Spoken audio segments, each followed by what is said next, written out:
जय हिंद दोस्तों, आपका स्वागत करता हूं मैं अपनी बीवी एकेडमी पर।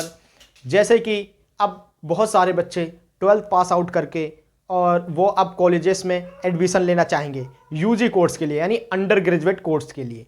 तो आप लोगों को पता है कि अब 2021 से ऐसा हो गया है कि आपको एक CUT नाम की परीक्षा पास करनी पड़ती है, जिसका फुल फॉर्म होता है कॉमन यूनिवर्सिटी इंट्रेंस एग्जाम। ठीक है, जिसके थ्रू 250 कॉलेजेस हैं जो इसमें पार्टिसिपेट कर रखा है, और वो प्राइवेट भी हैं, स्टेट गवर्नमेंट के भी हैं, सेंट्रल गवर्नमेंट के भी हैं। ठीक है, इसमें से Delhi university, due university of Delhi भी एक मोस्ट, इसका एक हिस्सा बोल सकते हैं, एक मोस्ट कॉलेजों में से एक कॉलेज आता है। ठीक है, तो आज ये जो मैं बात करने वाला हूं, ये एक हमारे स्टूडेंट्स की रिक्वायरमेंट थी कि सर हमें ना मिरिंडा हाउस चाहिए, जो कि गर्ल्स कॉलेज है। प्रॉपरली गर्ल्स कॉलेजेस में बॉयज एडमिशन नहीं ले सकते हैं।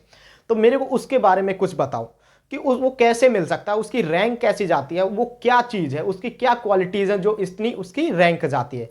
तो मैं आज उसी से रिलेटेड बात करूंगा कि मिरिंडा हाउस, जो कि फुल्ली गर्ल्स कॉलेज है, एक बार फिर से बोल देता हूं, ध्यान से सुनना, ये गर्ल्स कॉलेज है, बॉयज़ कॉलेज नहीं है। ठीक है, इसमें हॉस्टल भी प्रोवाइड होता है, उसका भी अलग उनका होता है। ठीक है, तो आज मैं बात करूंगा मिरिंडा हाउस के ऊपर। तो चलते हैं, शुरू करते हैं कि मिरिंडा हाउस क्यों इतना ज़्यादा पॉपुलर है और इसकी कट ऑफ इतनी ज़्यादा क्यों जाती है। ठीक है, चलते हैं।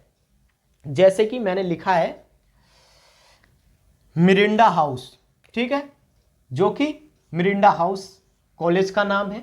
ठीक है, और ये ड्यू के नॉर्थ कैंपस में पड़ता है। कहां पे पड़ता है? ये ड्यू के नॉर्थ कैंपस में पड़ता है। ठीक है, ड्यू के नॉर्थ कैंपस में पड़ता है, और ये फुल्ली गर्ल्स कॉलेज है। फुल्ली ये गर्ल्स कॉलेज, इसमें बॉयज एडमिशन नहीं ले सकते। ठीक है, पूरा गर्ल्स कॉलेज है, फिर से कह रहा हूं गर्ल्स कॉलेज है, गर्ल्स कॉलेज। ठीक है, तो ये अप्लाई मत कर देना आप लोग। ठीक है, अगर बॉयज कोई वीडियो देख रहा है तो ये सिर्फ गर्ल्स के लिए है। ठीक है, ये फुल्ली गर्ल्स कॉलेज है। अब मैं बता देता हूं इसका जो रीजन है ना कि इसकी कट ऑफ क्यों इतना ज्यादा जाती है, इसका रीजन समझो क्या है। एक लाइन मैंने लिखी है, Mirinda house ranking to top college of the country.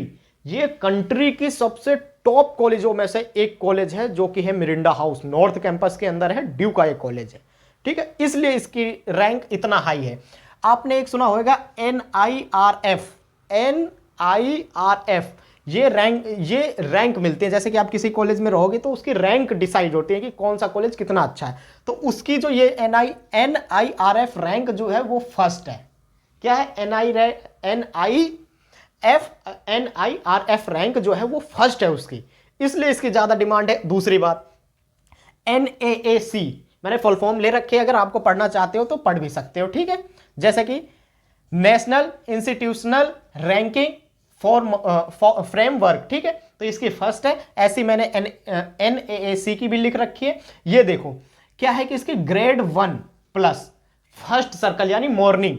ठीक है, ग्रेड फर्स्ट जो आता है वो आता है A प्लस की, और जो ग्रेड A प्लस प्लस ये क्या है? सेकेंड सर्कल की है। ठीक है, तो आप ध्यान से देखो, सेकेंड सर्कल का है ग्रेड A प्लस प्लस, और फर्स्ट सर्कल का जो है ग्रेड A प्लस। ठीक है, दूसरी बात, अब देखो कि इसकी जो DBT जो रैंक है उसमें इसको क्या दिया गया है? इसको स्टार कॉलेज बोला गया है। क्या बोला गया है? स्टार कॉलेज है। ये क्यों बोला जाता है? ये NIRF रैंक या हो गया या NAAC रैंक जो है ये क्यों होती है? इसका रीजन ये होता है कि इसमें बच्चे बहुत ज़्यादा अप्लाई करते हैं। ठीक है, पहली बात, आप ग्रेजुएशन में जाओगे तो आप देखोगे वहाँ का प्लेसमेंट सेल कैसा है, वहाँ की फैसिलिटीज़ क्या है। ठीक है, और वहाँ पे क्या क्या सुविधा आपको अच्छे से प्रोवाइड रहती है, क्लास लगती है, यानी ये सारी रैंक के मिलाकर आपको ये सारी चीज़ ऑल ओवर देख के एक रैंक देता है। ठीक है, इंडिया का जो ये नेशनल इंस्टीट्यूशनल है, ठीक है, एजुकेशन का।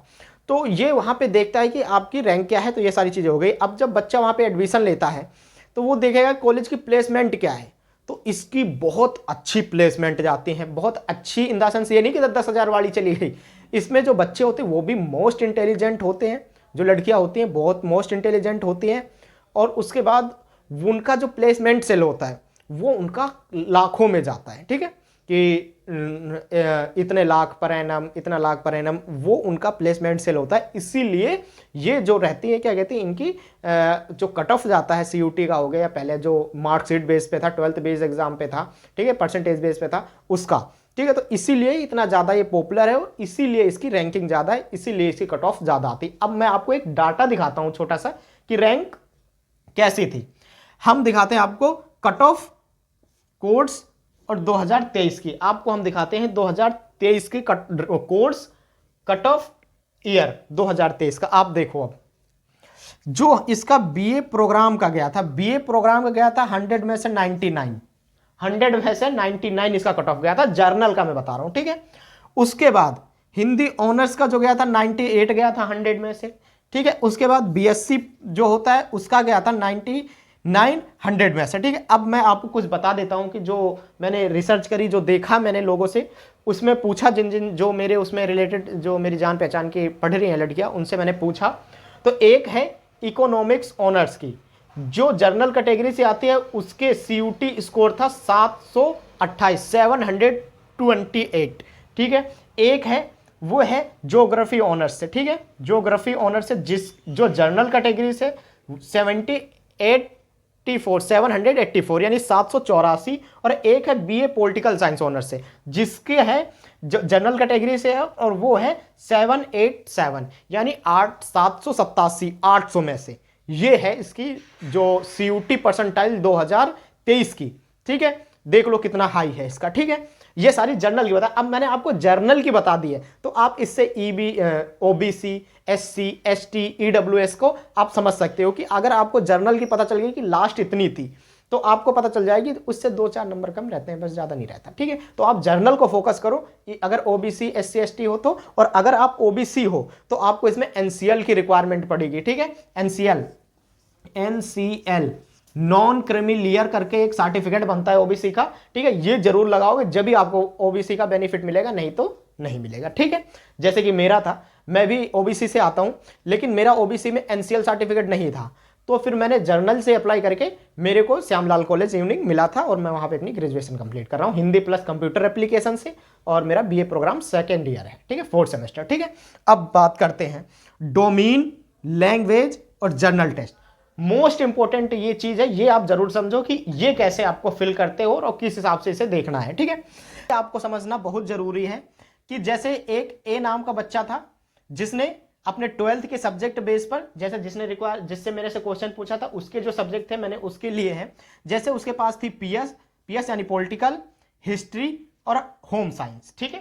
3 डोमेन हो गए, और ये पहला बच्चा था। जो दूसरा बच्चा था उसी में से, उसने क्या किया, एक पीएस ले लिया यानी कि पॉलिटिकल साइंस ले लिया, हिस्ट्री ले लिया और होम साइंस, और उसने एक फिजिकल एजुकेशन भी उठा लिया। उसने डोमेन क्या किए, 4 ले लिए। तो आपको पता होगा कि जो ड्यू है वो 3 डोमेन मांगता है। क्या मांगता है, 3 डोमेन, वो भी बेस्ट 3 डोमेन।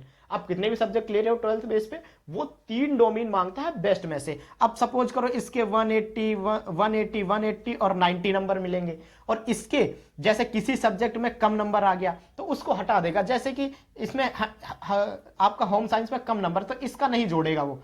160, 180, 180 जोड़ के आपकी मेरिट लिस्ट बन जाएगी कि आपकी कितनी परसेंटाइल आई है, तो इसमें आपका बेनिफिट होगा। तो इसलिए मैं कहता हूं आप 4 जरूर देना, और उसके बाद जैसे जिस कोर्स में अप्लाई करोगे तो उसके हिसाब से वो आपको बता देगा कि कौन से में कुछ चीज की, किस सब्जेक्ट की। जैसे आप पत्रकारिता करना चाहते हो, उसमें कोर्स करना चाहते हो, तो उसका अलग से पेपर देना पड़ेगा, उसी में उसका बेस अलग उसका बनेगा, ठीक है। ठीक है, तो आप देख लिए कि डोमेन या 3 या 4, तो मेरे हिसाब से आप 4 लो। लैंग्वेज बोलता है एक लैंग्वेज होनी ही चाहिए, आप दोनों ले लो, हिंदी इंग्लिश आपने पढ़ी है, आराम से दोनों लो, कोई दिक्कत नहीं है। जर्नल टेस्ट एक ही होता है, मोस्ट इंपॉर्टेंट होता है जर्नल टेस्ट। अगर आपने जर्नल टेस्ट ले लिया और इसको अच्छे से पढ़ लिया, बेसिक होती, मैंने भी जर्नल टेस्ट दिया जिससे मेरे को कंप्यूटर एप्लीकेशन मिला है, तो आपको बहुत सारे कोर्स और कि मतलब कहते नहीं कि बहुत सारे कोर्सों के दरवाजे खुल जाएंगे अगर आपने जर्नल टेस्ट ले लिया तो मेरा आपसे ये रिक्वेस्ट कि आप जर्नल टेस्ट जरूर लो, ठीक है। और मैं कहना चाहता हूं कि जो मिरिंडा हाउस की तैयारी कर रहे हैं वो अब 12th के एग्जाम होने के बाद, और यह साथ साथ में कोई अपनी जैसे भी वो अगर सेल्फ स्टडी करना चाहते हैं तो सेल्फ स्टडी करें, या कहीं ना कहीं अपना देख लें कि भाई वो कैसे तैयारी कर सकते हैं, और जी तोड़ मेहनत एक बार लग जाए कि मेहनत कर लें थोड़े दिन तो उनका शायद, और तुमको आपको टिके रहना है, ये नहीं कि आपको एक किसी कॉलेज में मिल गया ठीक है, नहीं, इसमें ऑप्शन होते हैं, मैं बताऊंगा कि कैसे होता है, वो अगली वीडियो में मैं आपको बताऊंगा कि आप उस चीज को मिरिंडा हाउस को कैसे, मतलब कि आप वेट कर सकते हो कि मेरा नाम आया या नहीं आया, कब तक आएगा, किस तरह से हमें वेट करना है, ठीक है। तो आई होप आप समझ गए होंगे कि मैंने जो बताने की कोशिश करी है वो आपने अच्छे से समझा होगा। तो ठीक है, मैं फिर मिलूंगा अगले नेक्स्ट वीडियो में। अगर आपको CUT की जानकारी चाहिए तो लिंक डिस्क्रिप्शन में लगा दूंगा, आप वो वीडियो देख लेना, आपको CUT के बारे में भी सारी नॉलेज हो जाएगी। ओके, धन्यवाद। अगर जानकारी अच्छी लगी हो तो हमारे चैनल को लाइक, सब्सक्राइब और कमेंट जरूर करें। ओके, धन्यवाद।